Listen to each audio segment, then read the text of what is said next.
दोस्तों 35 फीट तक बर्फ, टेम्परेचर यही कुछ -55 डिग्री, 6000 मीटर की खड़ी ऊंचाई और 76 किलोमीटर का बर्फ से घिरा एरिया। आपको शायद अंदाजा तो लग ही गया होगा कि हम ऐसी जगह की बात कर रहे हैं जहां इंसान का रहना मुश्किल ही नहीं बल्कि नामुमकिन है। और जिस जगह की हम बात कर रहे हैं वो है सियाचिन।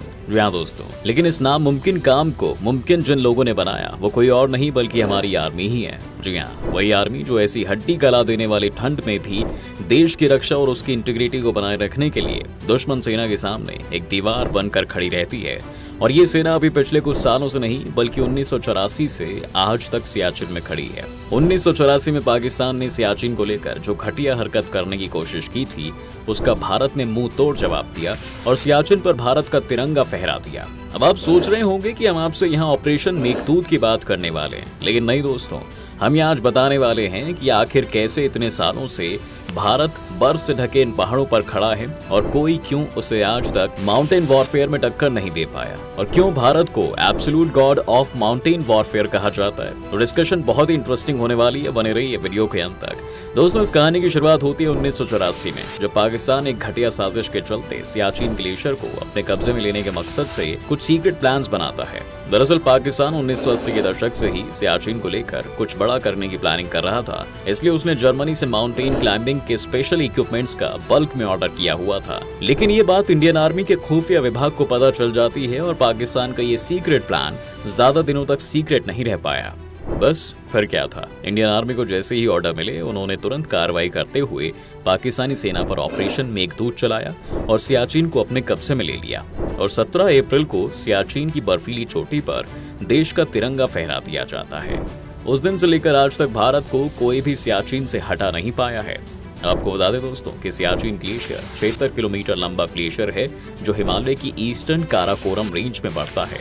यह NJ 9842 बिंदु के नॉर्थ में है, वह बिंदु जहां भारत और पाकिस्तान के बीच खींची हुई LOC खत्म होती है। यह दुनिया का सबसे ऊंचा बैटल ग्राउंड है और यहां जिंदा रहना ही अपने आप में एक बड़ा चैलेंज है। सियाचिन का तापमान -60 डिग्री के नीचे जाने के बावजूद भारतीय सेना 40 सालों से ग्लेशियर पर शेर बनकर बैठी है। 1984 में जब भारतीय सेना ने सियाचिन ग्लेशियर पर कब्जा कर लिया, तभी से यह भारत और पाकिस्तान के बीच ये विवाद का विषय बन गया था।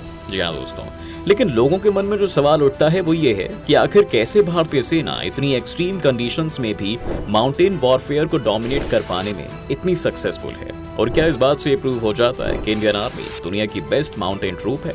दोस्तों, भारत के बारे में बात की जाए तो ये बात तो हम सब जानते हैं कि भारत की ज्योग्राफिकल कंडीशन ऐसी है कि उसे 7 देशों के साथ अपनी बाउंड्री शेयर करनी पड़ती है और ऐसे में सभी से उसके दोस्ताना संबंध हो तो ये बात थोड़ी नामुमकिन सी है, क्योंकि इन पड़ोसी देशों में पाकिस्तान और चीन जैसे देश भी शुमार हैं। अब देखा जाए तो आजादी के बाद से ही भारत कई बॉर्डर डिस्प्यूट्स को फेस करता आया है, जिसकी वजह से अपनी आर्मी को मजबूत करना पहले भारत की मजबूरी थी, लेकिन उसके बाद ये उसकी जरूरत बनती चली गई।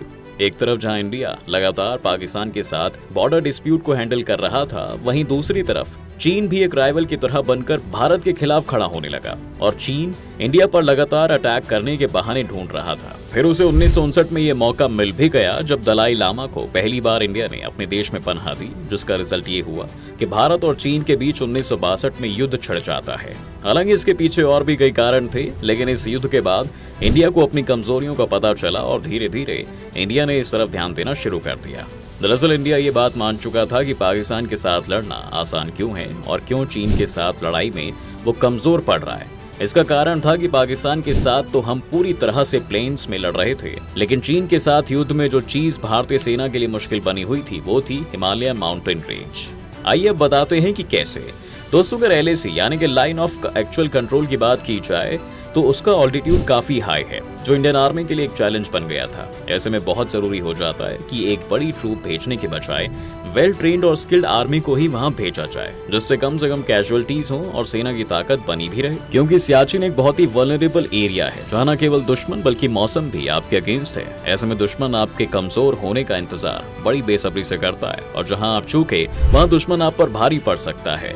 इसलिए इंडिया सियाचिन जैसे ऊंचे बैटल फील्ड में भी वेल ट्रेन और स्किल्ड आर्मी को ही डिप्लॉय करता है। और आज के समय में इंडियन माउंटेन आर्मी की ताकत का लोहा पूरी दुनिया मानती है। इतना ही नहीं दोस्तों, 2020 में चाइनीज मैगजीन मॉडर्न वेपनरी के सीनियर हेड हुआंग गुओजी खुद बताते हैं कि अगर माउंटेन वॉरफेयर में कोई देश सबसे आगे है तो वो अमेरिका या रूस नहीं बल्कि भारत ही है, और उसे माउंटेन बैटलफील्ड में हराना लगभग नामुमकिन है। इतना ही नहीं, उन्होंने इस मैगजीन में बताने की कोशिश की है कि कैसे इंडिया ने देश के अंदर ही ताकतवर माउंटेन इन्फेंट्री की जरूरत को समझते हुए इस पर ध्यान दिया है और आज के समय में दुनिया की सबसे बड़ी और ट्रेन्ड माउंटेन आर्मी का पूरा स्ट्रक्चर तैयार कर लिया है, जो हाई ऑल्टीट्यूड में भी पूरी ताकत के साथ लड़ने के लिए कैपेबल है। अब जब दुश्मन भी आपकी ताकत की तारीफ करे तो समझ जाइए कि इंडिया ने माउंटेन वॉरफेयर में सच में दुनिया की बड़ी बड़ी ताकतों को पीछे छोड़ दिया है। आइए दोस्तों, अब आपको बताते हैं कि आखिर कैसे भारतीय सेना ने इतनी बड़ी संख्या में जवानों को ट्रेन किया। दरअसल इन जवानों को ट्रेन करने के लिए कारगिल बैटल स्कूल है, जहां इन्हें हाई ऑल्टीट्यूड पर वॉरफेयर और वेपन्स को चलाने की ट्रेनिंग दी जाती है। सियाचिन में डिप्लॉय किए जाने वाले जवानों को माउंटेन क्लाइंबिंग के लिए स्पेशल ट्रेनिंग दी जाती है। और इतना ही नहीं, भारत हर साल ट्रेन्ड और अमेटर माउंटेनियर्स को प्राइवेट सेक्टर से भी रिक्रूट करता है। आज की तारीख में बात की जाए तो भारतीय सेना के पास 2 लाख माउंटेनियर इन्फेंट्री हैं, जो कि दुनिया में सबसे बड़ा नंबर है। और इतनी बड़ी संख्या में लोगों को ट्रेन करना अपने आप में एक बहुत बड़ी बात है, वो भी दुनिया के बेहतरीन ट्रेनिंग इक्विपमेंट्स के साथ। और यह चीज इंडिया की ट्रूप्स को अपने आप में खास बनाती है। सी लेवल से 10,000 फीट की ऊंचाई पर 1948 में स्टैब्लिश हुआ सेना का हाई ऑल्टीट्यूड वॉरफेयर स्कूल यानी HAWS स्कूल आज दुनिया के बेहतरीन स्कूलों में गिना जाता है। और इस स्कूल ने आज तक देश को बेहतरीन जाबाज और ताकतवर सिपाही दिए हैं। इस स्कूल में ट्रेनिंग ले रहे जवानों के लिए दुनिया के सबसे बेहतरीन माउंटेनियरिंग इक्विपमेंट्स और वेपन्स मौजूद हैं। दोस्तों, स्कूल में ट्रेनिंग पाने वाले सैनिक 20,000 फीट तक ऊंचाई पर बर्फ के बीच बैटल फील्ड में रह सकते हैं और दुश्मन से लोहा भी ले सकते हैं। इस स्कूल की खासियत यह है कि यहाँ केवल देश के ही नहीं बल्कि विदेशों के कई सैनिकों ने भी ट्रेनिंग ली है। HAWS स्कूल में विंटर वॉरफेयर ट्रेनिंग के साथ साथ माउंटेन वॉरफेयर की ट्रेनिंग भी दी जाती है। आज तक इस स्कूल में अमेरिका सहित 18 देशों की सेना के जवानों ने ट्रेनिंग ली है। सबसे पहले कुछ स्पेशल जवानों को इस ट्रेनिंग कोर्स के लिए चुना जाता है। उनकी संख्या करीब 250 से 300 तक की होती है। फिर इन सभी जवानों को अलग अलग बटालियन में बांटकर इन्हें ऐसे सर्कमस्टांसेस और एनवायरमेंट में एक्सपोज किया जाता है। यह ट्रेनिंग पहले 9 हफ्ते की होती है, फिर इन जवानों को 3 हफ्तों की एडवांस ट्रेनिंग मिलती है। दोस्तों, वॉरफेयर स्कूल के इंस्ट्रक्टर मेजर सलीम जाफर का कहना है कि हम यहाँ सैनिकों को हाई ऑल्टीट्यूड में कैसे ऑपरेट करना है इसकी कंप्लीट ट्रेनिंग देते हैं। मिलिट्री स्कीयर होने के नाते हम उन्हें ऊंचे बर्फीले इलाकों में लोड लेकर स्की करने की ट्रेनिंग देते हैं।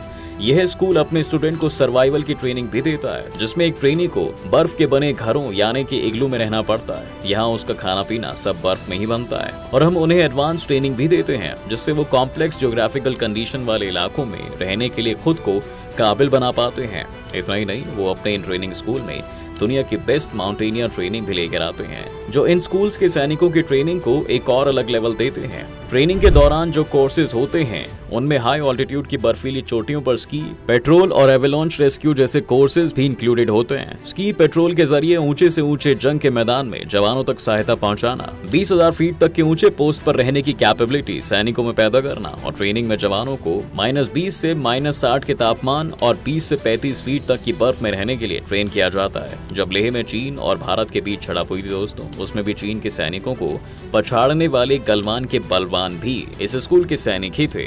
आइए अब जरा एक नजर उस पर भी डाल लेते हैं कि सियाचिन पर झंडा फहराए रखने के लिए देश को क्या क्या कुर्बानियां देनी पड़ रही हैं। सियाचिन की इस चोटी को देश की शान बनाए रखने और इंडियन आर्मी के कब्जे में रखने के लिए देश की सरकार को जबरदस्त खर्चा करना पड़ता है। और न केवल खर्चा करना पड़ता है बल्कि हर साल हमें देश के कई जवान खोने भी पड़ते हैं। लेकिन ये देश के लिए बहुत जरूरी है कि हम सियाचिन को अपने कब्जे में रखें, क्योंकि सियाचिन इंडिया के लिए एक वॉच टावर के रूप में काम करता है और ये पाकिस्तान को डायरेक्ट चीन से जोड़ने के बीच में खड़ा एक ऐसा ग्लेशियर है जो इंडिया के लिए हर नजरिए से बेहद जरूरी है।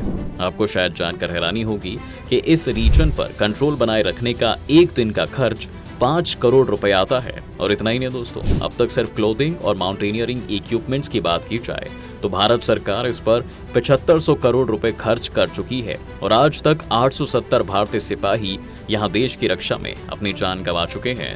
आपको बता दें कि सियाचिन में जाने से पहले वैसे तो इन लोगों को हर तरह की ट्रेनिंग दी जाती है, लेकिन उसके बावजूद हम हर साल कई सैनिकों को खो देते हैं और कई सैनिकों को sleep disorder problem, speech problem, memory loss और हियरिंग लॉस जैसी दिक्कतों का सामना भी करना पड़ता है। लेकिन इन सब मुश्किलों के बावजूद जो हमारे देश के शेर बर्फ की बड़ी बड़ी पहाड़ियों पर दुश्मन के खिलाफ खड़े हैं, वो सिर्फ इसलिए कि देश की एकता और अखंडता पर कोई आंच ना आ सके। अगर आज हम अपने परिवारों के साथ खुश हैं और हर फेस्टिवल को एंजॉय कर पा रहे हैं तो सिर्फ एक वजह से, वो है हमारे देश के रक्षक जिन्हें हम इंडियन आर्मी के नाम से जानते हैं। तो किसी ने सच ही कहा है दोस्तों कि दिल से निकलेगी ना मर कर भी, वतन की उल्फत मेरी मिट्टी से भी खुशबू वफा आएगी। दोस्तों उम्मीद करता हूँ आपको ये वीडियो पसंद आई होगी और ऐसी ही और जबरदस्त वीडियोस के लिए चैनल को सब्सक्राइब करें और हाँ, बेल आइकॉन जरूर दबा दें।